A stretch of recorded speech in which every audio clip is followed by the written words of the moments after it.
diode or LED is a special type of PN junction diode, and the light emitted diode is specially doped and made of a special type of semiconductor, and these diodes can emit the light when it is connected in forward bias condition. Means the important condition to emission of the light for light emitting diode is the LED should be connected in forward bias condition. Means if you see the picture,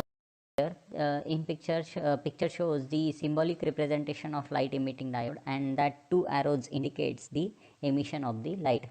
As it is diode, so total number of two terminals for the light emitting diode, that is anode and cathode. Now if suppose anode is connected with the positive terminal of battery and cathode is connected with the negative terminal of battery, then our light emitting diode, that is LED, will be in forward bias condition, and when LED is in forward bias condition, then and then only it will emit the light. That is the principle behind the light emitting diode. And which are the different semiconductor materials are used to manufacture the light emitting diode? That is important. The aluminum, indium, gallium phosphide, the combination of the aluminum, indium, gallium and phosphide. Similarly, the indium gallium nitride are the two of the most commonly used semiconductors for the LED technologies. When if we observe, the LEDs are available in different colors, but the emission of light or emission of color of light is totally depends on which type of semiconductor material is used at the time of manufacturing. So the combination of these semiconductor materials are very important. Now the construction of the light emitting diode, that is LED. Now one of the popular methods of LED construction is to deposit the three semiconductor layers on the substrate as shown in first figure. The active region exists between the p-type region and n-type region, and the light emerges from the active side in all the directions when electron hole pairs recombine. But the disadvantage of this structure is that the LED emits the light in all the direction. Now if you see in picture, the blue color arrows indicates the emission of light, and this light is emitted in all the direction, and that is the most disadvantage of this construction. And this problem can be solved by placing a small reflective curve inside the basic structure, which is shown in the second figure. So due to this, what will happen? The focus of the light will be in the desired direction only, and such a structure is called as a curved type of structure of the LED. Now let's see the working of light emitting diode, means how LED emits the light. That is important point. Now first of all, for emission of the light by using LED, your LED should be connected in forward bias condition. Now first figure shows the connection of the LED which is connected in forward bias condition, and second figure shows how your LED emits the light. Now in first figure, your p-type semiconductor material is connected with the positive terminal of battery, while n-type semiconductor material is connected with the negative terminal of battery, means your diode is in forward bias condition.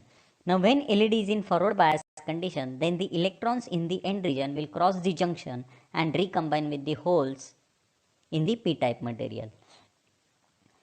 Now when these electrons resides in the conduction band, and hence they are at higher energy level than the holes which are present in the valence band, and when the recombination takes place, then these electrons return back to the valence band, which is at the lower energy level than that of the conduction band, and while returning back, the recombining electrons give the excess of energy in the form of light, and this is shown in figure number 2, and this process is called as an electroluminescence, and in this way an LED emits the light.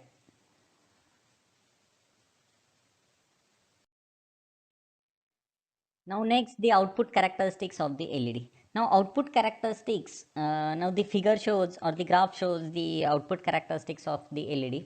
Now output characteristics is a graph of forward current versus output light. The forward current which is in milliampere while the output light which is in milliwatt.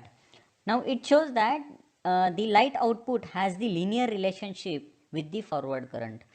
Means we can say that the amount of power output translated into the light is directly proportional to the forward current. Means if suppose more forward current, that is IF, then the greater the output light.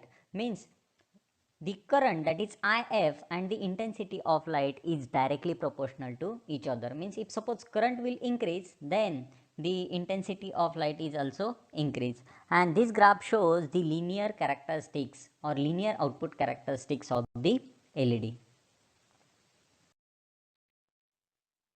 Now the advantages of LED.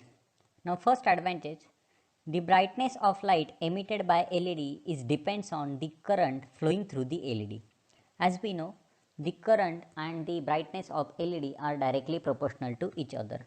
Hence, the brightness of LED can be easily controlled by varying the current, and this make possible to operate LED displays under different ambient lighting conditions.